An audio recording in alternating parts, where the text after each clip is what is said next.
Hey, everybody. Welcome to the RotoWire Fantasy Football Podcast. Jeff Erickson here with Greg Ambrosius. It's Wednesday. That means it's Rankings Wednesday. We'll loosely talk rankings here today. I'm with Greg Ambrosius, though, from the NFFC. We got the postseason Hold'em contest going on there. It's fantasy playoff drafts. We had one on Sirius XM Fantasy today. Lots of ways you can play playoff fantasy football. We'll talk about Greg's contest and just playoffs generally speaking. Greg, welcome. How are you, my friend? I'm doing good. Absolutely. The fantasy football season is not done. We've got 5 more weeks of this stuff. And I think this is going to be the most wide open playoffs that I can remember in the NFL. So let's get right to it. I'm looking forward to it. Yeah, me too. And, we got a week off last week, but it was just, I had a couple weird irons in the fire, the stake league and all that, but week 17, it's kind of tough. I had a good run going on in prime time. Yeah. And every single decision, every player kind of just disappointed in week 17. So I'm ready to get back on the bike now. I remember being with you at the Weston, and we were watching games on week 1, and you said, "Oh, I can't believe it. I had to take Kyle Pitts as my tight end." I'm like, "Are you insane?" And then Kyle Pitts almost became a league winner, championship overall winner. Kyle Pitts, who would have even expected that, huh? Yeah, but then week 17 he went 2-18, so yes, he went back to being Kyle Pitts again. But yes, it was beautiful. I had James Cook, who was awesome. I had a lot of other good DJ. I did mess up a couple of things that could have got me like 20 more points, but week 17 I went from like 26th to 94th. So oh really? Oh well, yeah. So it goes. But hey, it's not about me. This is about postseason contests here. So let's talk about the postseason Hold'em contest. It's an awesome contest you guys run. You've been doing it for a long time. I love playing in it every single year. There's a lot of ways to play postseason fantasy football. I like this method here. Tell people how the contest basically runs. Yeah, it's a multiplier contest. So the longer these guys are on your roster, they score 2 times their points in round 2, 3 times in round 3, and 4 times in the Super Bowl. So the key is to pick the right guys right away, right? This is a contest I started in 2005. And so we've been doing it every year since then. And in 2005, the Steelers won the title. Ben Roethlisberger was a 6th seed. Anybody who put Ben Roethlisberger as their quarter, which Chris Schenker did, he won our first contest. And it was like, wow, this is a cool way to play, because who knows who's going to win it. So what you do is actually in the first round, there's no draft. There's no salary cap. You just pick one player from 12 different teams to start your week 1 lineup. As they advance, again, they multiply points, okay? Now you're going to fade 2 teams. So the first thing I do, Jeff, when I put my roster together is which 2 teams am I going to fade, right? It almost seems kind of easy this year. I think Carolina's a fade. Hell, they're 10.5-point underdogs, right? I think Pittsburgh's kind of a fade against Houston. Chargers could be a fade, but find the 2 teams that you're going to fade. Okay, that eliminate them. Now you got 12 more teams, and you're picking the players from these 12 teams. What I do then is I look for my 2 quarterbacks. Yep. I want 2 Super Bowl quarterbacks are going to get 4x, right? NFFC scoring is 6 points per passing touchdown. So that's what I do. I'm kind of looking at Drake May because I like New England. I think they're good in all 3 phases. Wouldn't mind taking his points in week 1 as well. No buy there, right? And then I'm looking at Stafford as my other quarterback. So the NFFC is wide open. You can choose anyone. But that's how you start really putting your team together. And, right. And just to go back real quick, just so people who haven't played it before understand the multiplier concept.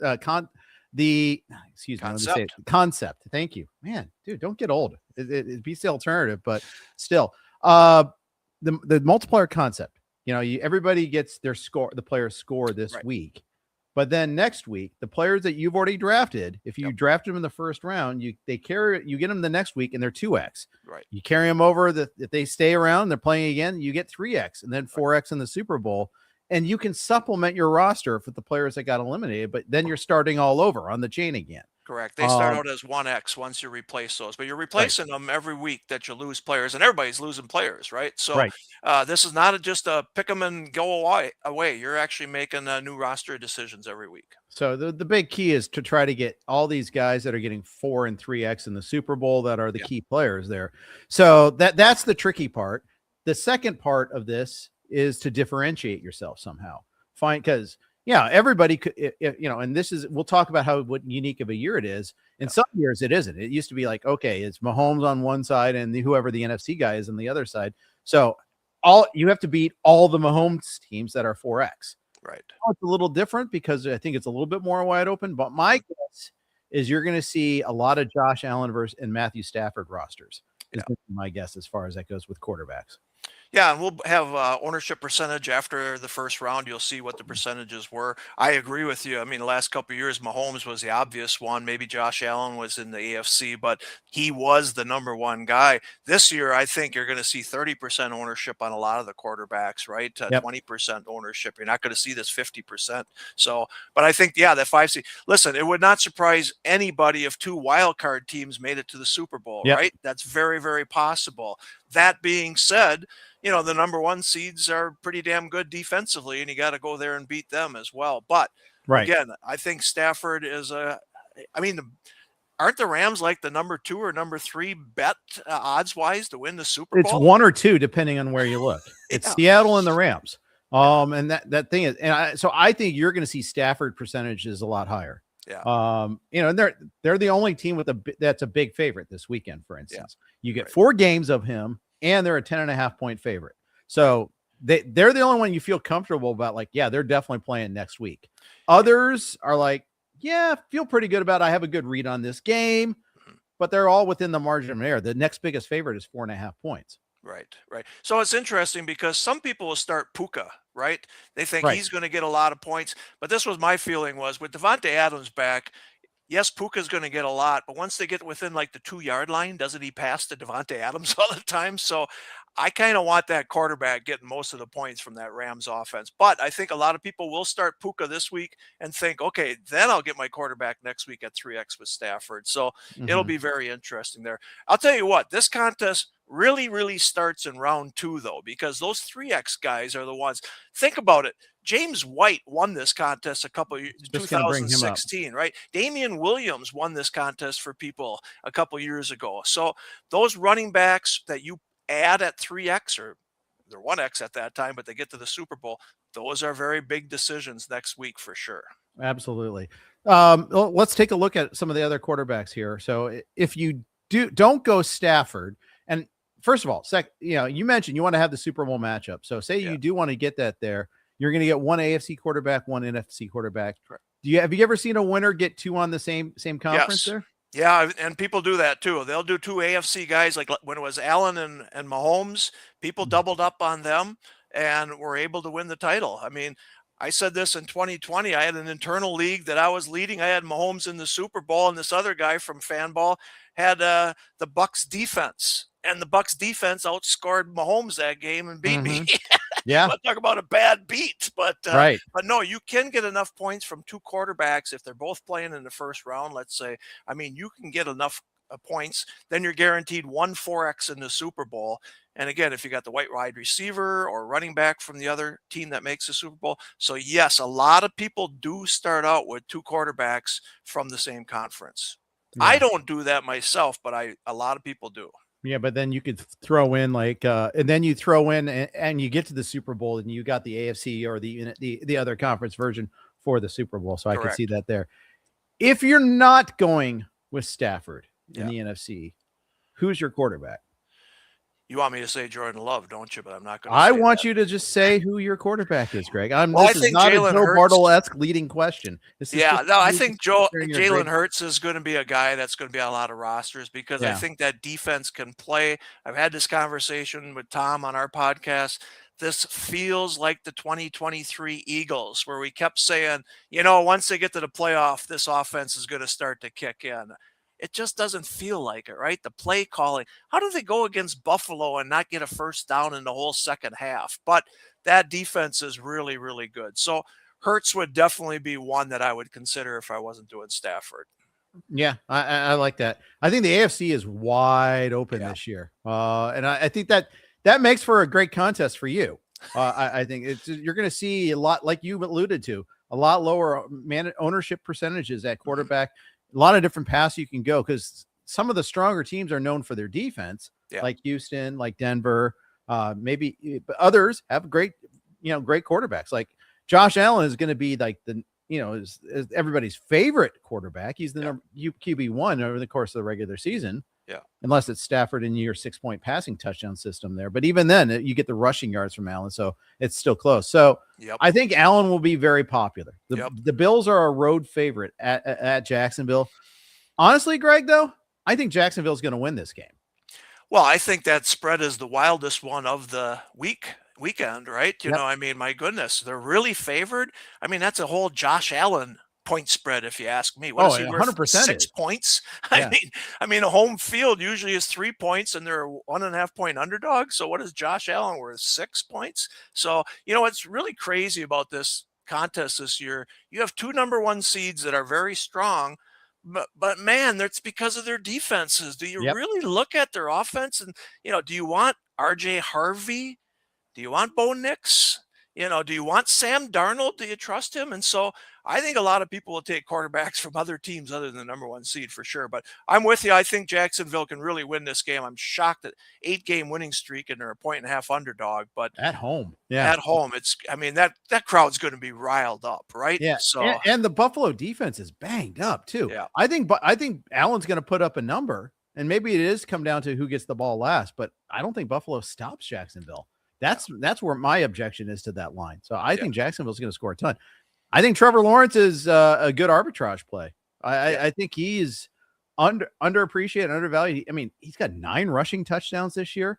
Again, in this contest, it matters a little less than it does in other leagues and other contests, but still, they're rolling. They're rolling right now. We did you mentioned Darnold. We did a draft today on the show. 14, 7 teams. So it was a 2 QB league. Sam Darnold dropped to 11th overall in this draft. Yeah, nobody wants number 1 seed quarterback. Yeah, went after like Brock Purdy, went after Jalen Hurts, went after Lawrence, went after a bunch of quarterbacks there. Interesting. Part of that is he only gets 3 games at most. Part of it is also because it's such a defensive dependent team. Yeah, definitely defensive dependent for sure. And again, you can look at Purdy. I mean, that's the most interesting game of the weekend, I think. San Francisco at Philadelphia. We talked about this on Monday, right? Like, Eagles should have just played for a quarter of their starters or a half and gotten the Packers in the first round. I think it would have been a better matchup for them. But hey, don't discount San Francisco. Yes, they're banged up on defense, but Eagles offense is bad. If they can score points against that very tough Eagles defense, Purdy could do well. You talked about Lawrence. Anybody in the NFFC saw what he did in weeks 15, 16, and 17. It was insane, right? 57 points in week 15. So if Lawrence gets on a roll, he could be a very good quarterback to have in week 1. So again, that AFC is wide open on who you want to have as your starting quarterback. So as a game operator, I recommend you take as many entries as possible and take different lineups. Cover your bases, people. Cover your bases, right? That's right. What are the entry fees? I know you have a couple different points of entry here. Correct. We have 2 different contests. The $50 contest has a $50,000 grand prize. Pay the top 40 there. We're looking for around 2,800 teams for that one. The $200 contest has a $125,000 grand prize. So think about that. Turn 200 into 125,000, or turn $50 into $50,000. So the $200 contest, we're looking for 1,500 plus teams. And how many entries can a person have? You can have 5% of total. So I think it's like 50 or something like that we're having a max on. All right. Very good. We're going to talk about the running back matchups and some running back strategy when we come back. But first, quick note from our friends over at Dabble. Dabble isn't just another DFS app. It's the ultimate social platform where you can connect with other fantasy sports lovers. Dabble lets you win big. You can win up to 5,000 times your money this football season. Starting with Dabble is easy. New users get $25 free when signing up. No deposit necessary. Check out the link in the episode description below to download Dabble now. Here with Greg Ambrosius, I'm Jeff Erickson. We're talking all things playoff fantasy football, and most notably in the NFFC's postseason Hold'em contest.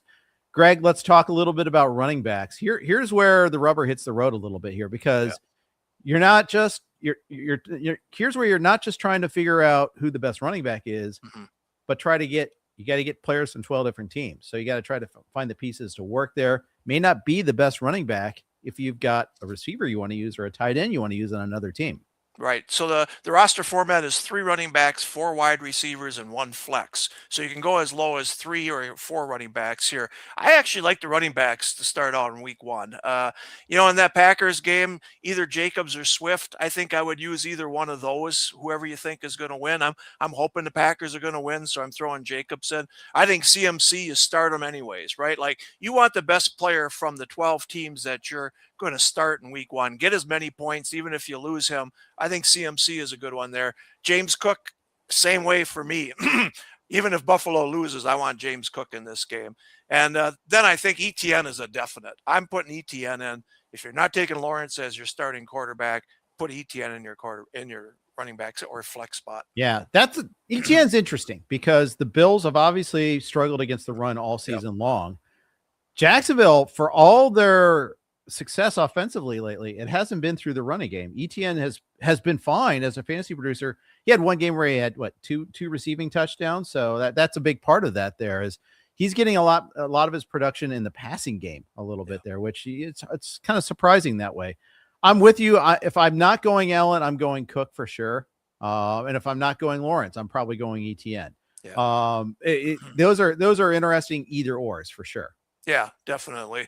I mean, again, you can look at RJ Harvey if you wanted to. I don't want to put him in there. If I'm going to really think Buffalo or Denver is going to go a long ways, I'm probably not using him right off the bat. He's someone I'd probably look at in round 2.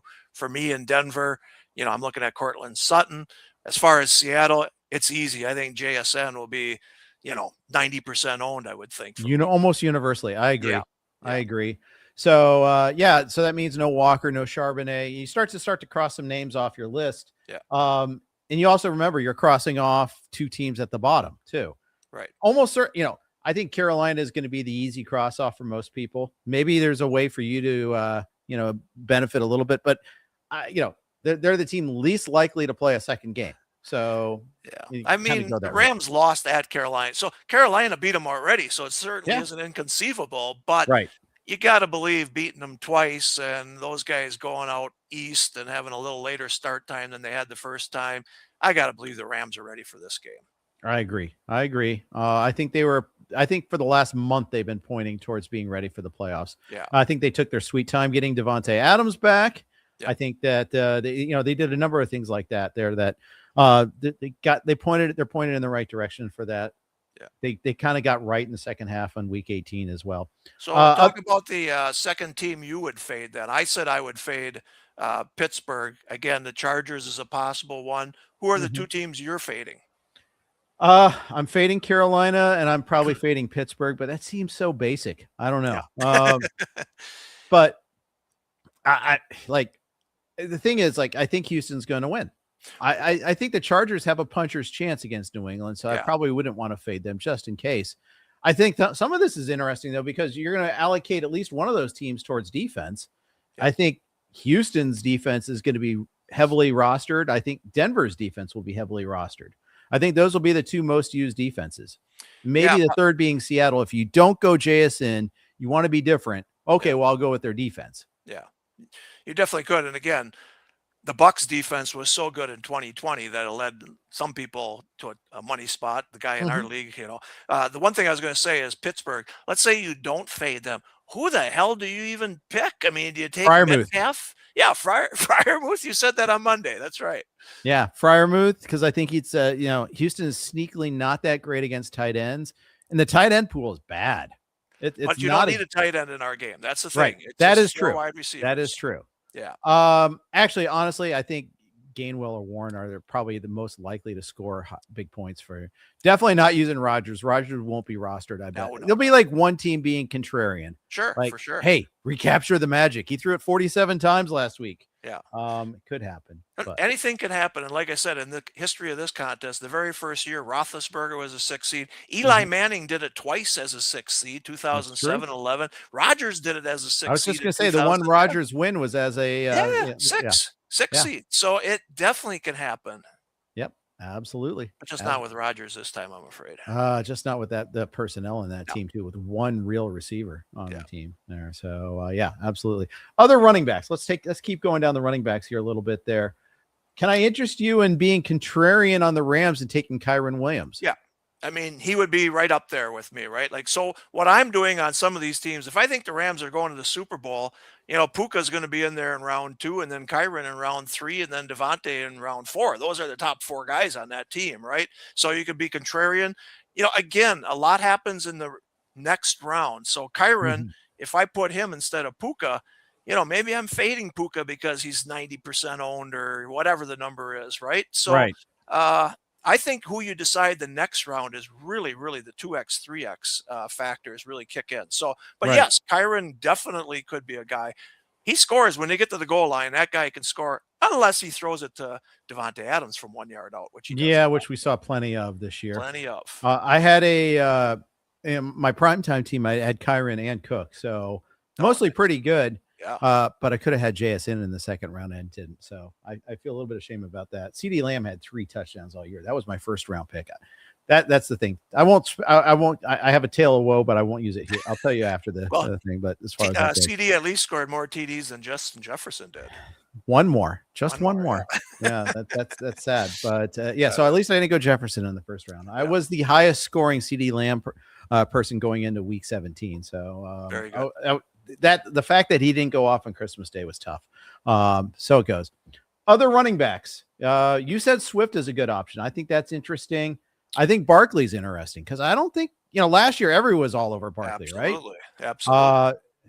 Not too much buzz this year going into that. And I understand why. He didn't have that many big chunk runs. Correct. If Lane Johnson plays, and I think he will, I think that they're going to be able to run the ball pretty well against the Niners. The Seahawks ran very well against them in week 18. They're missing 2 linebackers now, in addition to Fred Warner. Yeah. I think partly because is lined for a pretty decent first week of the playoffs.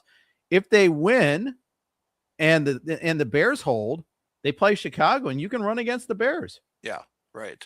And they'd be motivated to beat the Bears after getting their butts kicked on them on Thanksgiving Day or the day after Thanksgiving Day. So, yeah, I could see Barkley. He hasn't had those big rushes, and that's what you're talking about, where he takes it to the house and it's a 15-point rush, right, or something like that. It's just crazy. So he could definitely. Lane Johnson is the key, and he's practicing today, which was good.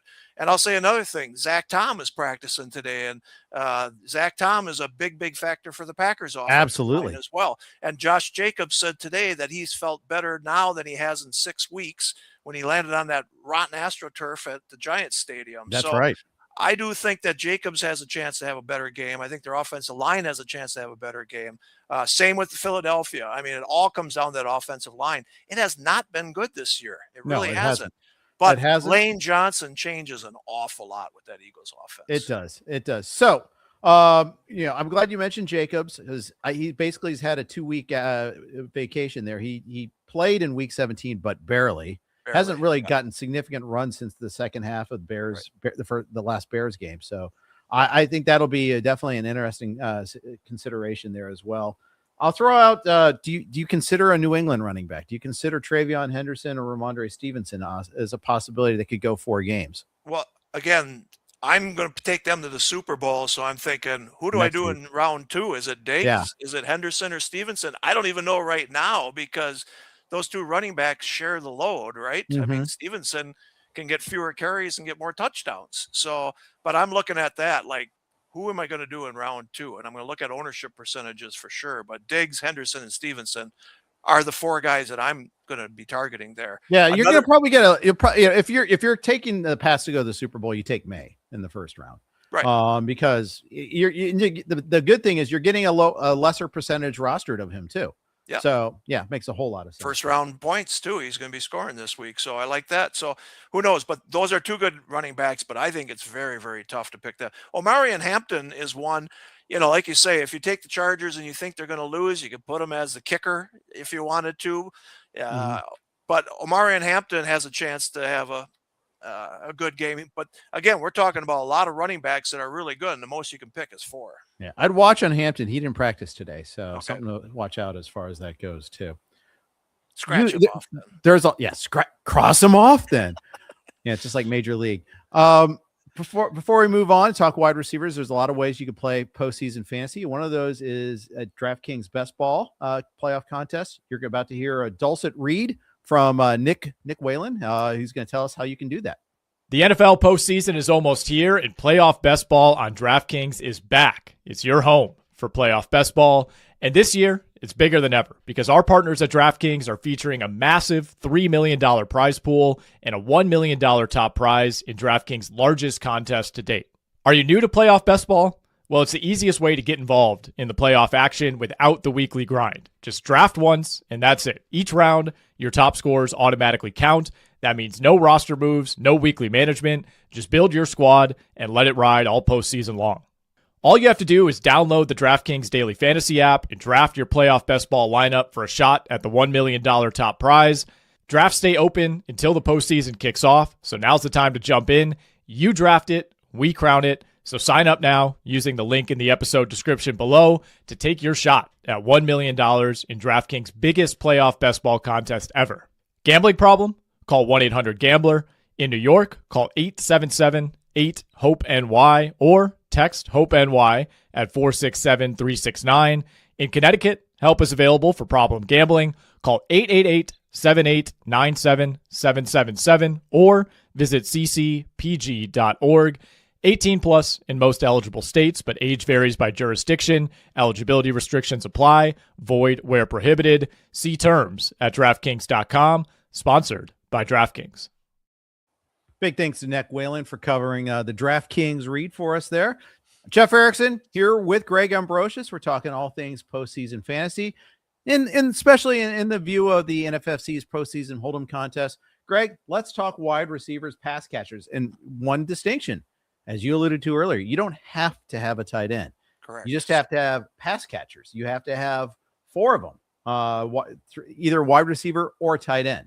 Correct. So you have 4 wide receivers or tight ends and then 1 flex. So you can have up to 5 pass catchers, if you will. So again, we threw out JSN. He's probably going to be very heavily owned. To me, he's the obvious one on Seattle. When I look at Denver, again, you can go with their defense if you want. If you want to look at a wide receiver, it's Courtland Sutton, I think, right? So looking there, again, with Philadelphia, do you take A.J. Brown, Devontae Smith? I mean, that's a tough one as well. Right now, I'm leaning A.J. Brown there.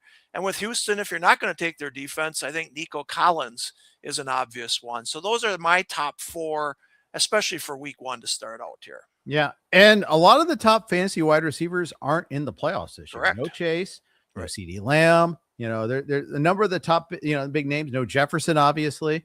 Not that he was a top player this year, but top drafted guy, top reputation sort of guy. So finding our pass catchers is a little trickier than normal, and I thought that was interesting when you're trying to figure that out. I think you'll see a lot of George Kittle rosters out there too. Even though you don't have to have a tight end, he is their main pass catcher. Without a doubt. And again, I didn't mention Puka because I'm looking at Stafford, but Puka definitely will be heavily owned there as well. He should be going ahead of Devontae Adams, I would believe. I mean, Adams could have some good games, could have some touchdowns, but man, has Puka been solid down the stretch here with Adams out. So, Kittle is obviously the number 1 pass catcher. I'm looking 4 deep if they would go all the way. Jawan Jennings is another guy that could put up some numbers, but obviously you would take Kittle ahead of him. Let me ask you a question. Say if you have Seattle going to the Super Bowl, they only play 3 games that way. Yep. Do you go Darnold or do you go JSN? Well, I mean, if you think they're going to win the Super Bowl, you're going to go Darnold. I mean, you're going to go Darnold. Again, I'm taking the quarterbacks. They're going to score the most points. If JSN has great games, he's your 3X. So then you got Darnold, who's going to outscore him most points, and JSN at 3X. So you win-win. So I would go Darnold if I think they're going to go to the Super Bowl. I tend to agree with that, but it's interesting because you're going to get a lot of people that are wary of not having a quarterback for 4 rounds. But you get the 4X in the Super Bowl, so that's worth it. So I guess that's the trade-off. That's the thing. Do the math on 4X. So a quarterback has a good game. He has 32 points, has 128 points or whatever the hell the number is, right? So yes, you get, say, 30 points in round 1 and you're leading. We don't pay after round 1, round 2, or round 3. We only pay after round 4. There's no first round leader prize. There is not. There is not. What about Christian Watson as a pivot from Jacobs? Can he interest you? He's the obvious pivot, if not Jacobs, right? Yep. He's the obvious one. He's played very, very well. If you watch that Bears game last week against Detroit, such a hole in the zone defense across the middle. He's not one guy who goes across the middle an awful lot, but if he does, it's deep. But no, Watson, a lot of down and outs as well. There were a lot of holes in that defense. So I do think Watson is the obvious one if you don't go with Jacobs. Again, as we're talking, I think that the running backs are stronger than the wide receiver position. I agree. I really do. I really do. And, so and again, that another makes thing, you want to prioritize the wide receivers a little bit more. Make sure you get good ones there, so you're not like sliding in, a lesser version. Or maybe does it elevate someone like Diggs in the second round? Maybe you make sure you kind of go that way. If you think New England's going to the Super Bowl, you're going to go May, right? Then maybe you go Diggs in the second round instead of one of the running backs. Correct. So again, we're all going to lose at least 4 players. The goal is not to lose 6 players. So that's why I'm saying pick the 2 fade teams and you hope those 2 lose, and then you're only going to lose 4 of your players. So who are you putting in for the second round, right? Again, if I'm going with Stafford, I need a wide receiver position available, right? Or a flex position. So yes, might lose your team defense and team kicker, and you're like, yeah, I planned that out right. But what happens if you have all of your running backs plus the flex filled with 2x running backs, and you want to get in an ETN because you went with Jacksonville or something like that? You got no spot for him.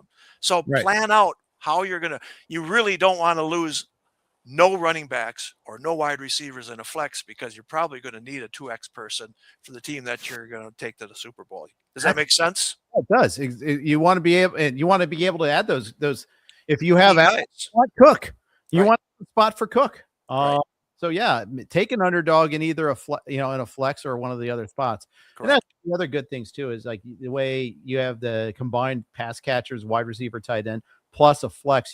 There's some maneuverability. You can move guys around a little bit there too. Yes. Right. Yeah. And this speaks to all of your games. Regular season football, regular season baseball, especially.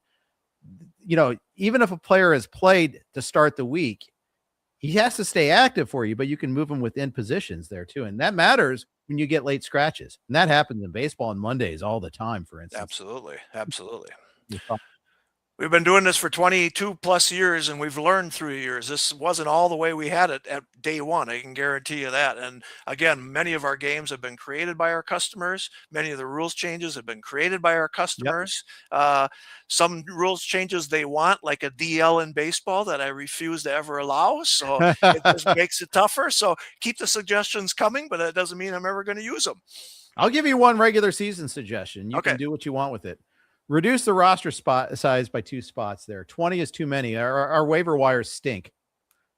So we did start with 18 when we had a 14-team contest. So we started out as only the classic, and I went 18 because I thought 8 roster spots or reserve spots were plenty, right? Yes. Back in baseball, we only have 7, and it's a 30-man roster. So, so we have done that, and then we went to 20.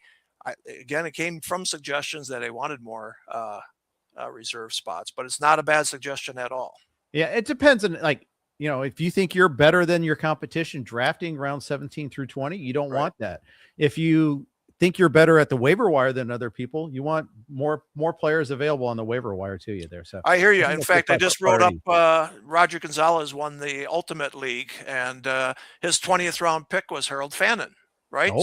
Fannin was available in some free agent pools, obviously. But again, that's another one that if we were only 18 rounds, Harold Fannin would have been available in that league and probably other leagues as well. Yep. And there were still good pickups. Michael Wilson was a free agent almost every single league, for instance. Correct. There are exceptions to everything. I drafted him in Scott Fishbowl and held him the whole time. So I did have him in a couple of places there. But yes, the point remains. I like having a waiver wire where you can compete more a little bit. There's no waiver wire in this particular contest. We're going to have final thoughts on the playoffs and playoff contest. But first, quick note from our friends over at Playoff Blitz. They are another one of our fine sponsors. Check this out. If you're like us and you hate when the fantasy season ends before the real football gets good, you've got to try playoffblitz.com. It's fantasy football built for the NFL playoffs. No draft, no waivers, no sweat. Members just pick a lineup from each week from the playoff teams. You can only use each player once. So once you start a player, you lose them. That's where the strategy kicks in. Remember, no need to hold a draft. Just create a league and invite your friends. Starting a league is super easy. It takes less than a minute, and you're all in from the wild card weekend to the Super Bowl. PlayoffBlitz.com is your home for playoff fantasy football. Leagues are $79, and you can invite as many people as you like, run an office pool, invite league mates from your regular season leagues, and more. Join us today at playoffblitz.com, where fantasy football meets the Super Bowl, and our promo code RotoWire for a discount on your league today. I'm here with Greg Ambrosius from the NFFC. We've been talking about the postseason Hold'em contest. There's a lot of different ways to play playoff fantasy. You can do drafts. You can play Greg's style there, where it's a multiplier league. You can do the other style there, where it's you use them and then lose them player style there. I like that too. I like doing all of those. Yeah. You can do best ball. You can do lots of different ways. You can do DFS. I just love that there are more and more ways to play playoff fantasy football. Yeah, absolutely. And it extends the season for football, which is great because the regular season goes by so fast, 17 weeks. You're like, oh, man, thought I can still remember draft day and such like that. In our case, this is great for football, but our baseball guys have been knee deep into drafts since November. And I know. I mean, Jeff, I just can't tell you how incredible our baseball audience is. Our numbers are through the roof. The main events 50% sold out already. It's crazy. So I love both, obviously, the playoff football, but I'm just ecstatic about the upcoming baseball season. Oh, me too. Although I'm way behind, Greg. Way behind. We did XFL in November. That's the only draft I've done so far. I got locked out of Gladiator. I kind of locked myself out of Gladiator. I just didn't. I don't have the bandwidth to do that. And honestly, it's a great contest. It's not my specialty, to say the least. I wasn't very good at it when I did it. So, but yeah, then now we're on to draft champion season. Now, I saw you guys tweeting that out, and we're seeing draft boards for that. Yep. The RotoWire Online Championships coming up again. Looking forward to that. Yep. It's a fun time of year. All right. Playoff games this weekend. We got 6 games. I want to hear your predictions. We'll go in order. We'll start off with the traditional Houston Texans spot. Congratulations to them for graduating from that. Rams, Panthers, 10.5. I need a winner and against the spread. You know what? I think the Rams come out and blow them out. I think 10.5 is way too high. I'm not going to put money on that, but I do think the Rams come out, avenge that earlier regular season loss, and I think they win by 13 or 14 points. All right. Very good. Saturday night, Packers, Bears. The last time the Bears won a playoff game against the Packers was 1941. I saw that on SportsCenter the other night there. What say you in Saturday night? Well, this is the third time that the Packers and Bears have played. They played in 1941. They played in 2010 to go to the Super Bowl. And of course we won that game. So right now I've seen the line on DraftKings at Packers -1.5. I know the Bears were -1.5 for a while. Mm-hmm. Yeah, this is going to go right down to the end. I mean, I'm a homer, so I want to say the Packers, but I do think the Bears can win this game and should win this game. I mean, but man, these last 2 weeks, they've been taxed, right? That San Francisco game took a lot out of them, and this last game against Detroit took a lot out of them. So I think the Packers go in there and avenge this. They're as healthy as they've been since the Denver game without Micah Parsons right now, though. But I think they come in there, and I think they're going to pull out a 3-point win. All right. You look at, week 17 was a tough look for both of those teams defensively. Really tough look. At least the Bears had the fun offense. And actually, so did the Packers with Malik Willis, but that's another story. I think Malik Willis is a starter somewhere else next year. Yeah, he certainly could be. He was very good in that game. That was a concern, right? Like the Ravens just ran up and down the field. I mean, 300 yards rushing. So if the Bears stick to the rush, they can do the same to this Packers defense. They really can. We had all our starters in against the Ravens. And so there were no excuses for them giving up 300+ yards. Well, that's just the thing too. It's like early, the first half of the season, the Packers were the number one stingiest team against for fantasy against running backs. Yep. And it changed quite a bit. Injuries took their toll. Yes. That's a big part of it. Devontae Wyatt's injury in particular is a big one. Huge. Hey, trading away Kenny Clark did actually have a consequence. So who knew? But I think a lot of things added up, and you're covering for some bad corners, and that leads to some weird formations and all that. So that leaves you more vulnerable to the run. So that'll be the bounce they're going to have to strike. People don't realize is they played too high safety that whole first half, which was ridiculous. I mean, they had 4 linemen, two linebackers, and they had 5 defensive backs or safeties against Tyler Huntley. I know it. Tyler Huntley. I know it. That was so dumb. The first drive of the second half, they came out with 5 defensive linemen and 3 linebackers, and they went 3 and out. Yeah. I mean, they should have made Tyler Huntley beat them. I'm sorry. All right, enough of that. Yeah, well, they just didn't think that the Ravens would get their head on straight and give Derrick Henry the ball 8 zillion times. Which they did, and they were right to do it. Fed some families, won your primetime contest, that's for sure. That guy had Derrick Henry for the fantasy playoffs, and that was great for him. All right. First game Sunday, Jacksonville, Buffalo. The game I'm looking forward to the most of the 6. I can't wait for this game. I think it's going to be such a fun game. Yeah, I think Jacksonville is going to have a crowd that's going crazy. The line 1.5, I'm betting on Jacksonville. I think they're just going to win. I think everybody thinks Josh Allen, this is the year. All Mahomes is gone, Burrow is gone, they're all gone.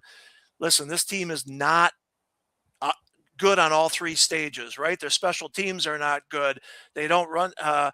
They don't have everything on defense, right? Josh Allen's carrying them on offense. Yes, Cook is very good, but man, Jacksonville's been playing all 3 phases for the last 8 weeks. Their kicker can kick it from 70 yards. I think he becomes a difference maker in this, and they win it by, 4 or 6 points. Yeah, and Buffalo, we don't know who their kicker is going to be. Prater is banged up. It might be Matthew Wright. The one thing on special teams Buffalo does do well is return kicks. That's something to watch out for there. They had a couple of games that were turned on, kind of went in their favor because of kick returns. But yeah, I think they're not going to stop Jacksonville. I'm going to stick by that. Sunday afternoon, Eagles host the Niners. This one opened at like 2.5, 3. I think 3, and has moved up to 4.5. Yeah.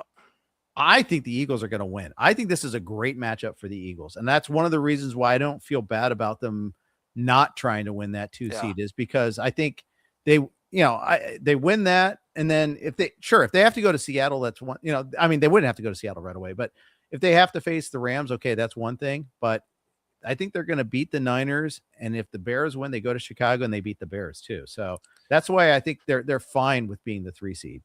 So this is my favorite game of the weekend. I really think these are 2 really, really good teams. San Francisco is just so banged up on the defensive end. I know they held up against Seattle, but Seattle was playing like they didn't think they could score on them or outscore them, if you will. So again, I like San Francisco in this game. I think Philadelphia wins.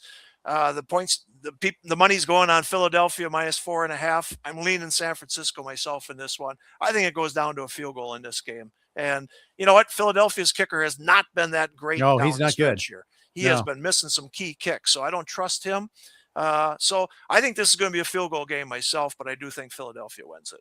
Yeah, no Trent Williams in practice today. Missed the game in Week 18 against the Seahawks. If he doesn't play, I just think that this Philly pass rush is going to wreak havoc, and I don't think San Francisco is going to be able to move the ball. I think they're not quite as crushing as Seattle's defense, but they're close, and it's in Philly. Yeah, I think this is a fun run by San Francisco. I think Kyle Shanahan did an amazing job. Yeah. I think it ends here. Sunday night, Patriots host the Chargers. I think this is kind of a black box game. I'm not quite sure what's going to happen in this game. I think the line's still 3.5 in favor of the Pats. It is 3.5. I like New England in this game. Chargers, great season. Again, I think this is like San Francisco. Good season, lots to build on. New England's been putting away. Listen, they haven't had a tough schedule, everybody says, but they've been putting people away by double digits over and over and over. I think the crowd's going to be raucous. I think these New England people think that they've got a Super Bowl winner again here. They've got the second Tom Brady. I think they cover the 3.5. I'm going New England here. All right. I am also going New England. I think it's going to be a rock fight, though. I think the Chargers defense is nasty. Yeah. Like they're hard hitting too. But they can't block. They can't protect Herbert. No, they can't. That's where I have my concerns. So that's where I'm leaning that way. We'll finish off Houston, Pittsburgh. Congrats again. This has got a Saturday afternoon sort of quality to it offensively. Yeah, but man, Houston's defense, they're vicious. They're tough. So they're going to come after Rodgers big time, and Rodgers is going to dump it off as fast as possible. Yes. So I don't think DK Metcalf is a real big factor in this one because Rodgers just isn't going to have enough time. Again, I think Gainwell is going to have 10, 11 receptions because it's just going to be dump off stuff. Like you say, Freiermuth, go down 5 yards and do a button hook type of stuff, right? Yep. So, this is going to be a defensive battle, but I think Houston has enough offense to cover the 3. Honestly, I think this is my favorite spread. I would be all in on Houston on this one. I think they cover the 3 easily. It was a good year by Pittsburgh, 10-7. Tomlin didn't get fired. Rodgers goes out as a winner, and he goes to his Malibu home, and nobody hears from him again. So that's my storyline on Monday night. This is the Saturday afternoon game if Pittsburgh didn't play the Sunday night game, right? That's right. I think you're absolutely right about Without that. a doubt. Yeah. And it's going to be the 4-5. So, they're going to be on the road the following week. They'll be playing, the winner will be playing on Sunday. Yeah. So that as well. Total is 39.5 on that one. My favorite of all the bets is the under in this game. This has got a 20-13 sort of feel. I agree with you. I agree. Yeah. In-game double up there, I think, on Houston and the under. I like it. So, but right. You know what? This is the NFL surprises us every week. Their scripts, they got the scripts out right now. We don't know what they are. Yep. So who knows what's going to happen, but those are just our intelligent guesses, I guess. There you have it. Well, hopefully you thought this was an intelligent guess of a podcast. Thanks everybody for tuning in. Greg, thank you. Again, tell everybody where they can go to sign up for the postseason Hold'em contest. Go to playnffc.com. That's playnffc.com. Just look for the postseason contest, $50 or $200. And we got 5% discounts if you take 3-packs, 6-packs, or 9-packs. Again, as a game operator, hedge your bets, take a lot of teams. No, there you have it. All right. That's going to do it for us. Thanks for everybody tuning into the Rankings podcast all season long. Enjoy the playoffs, everybody. Take care.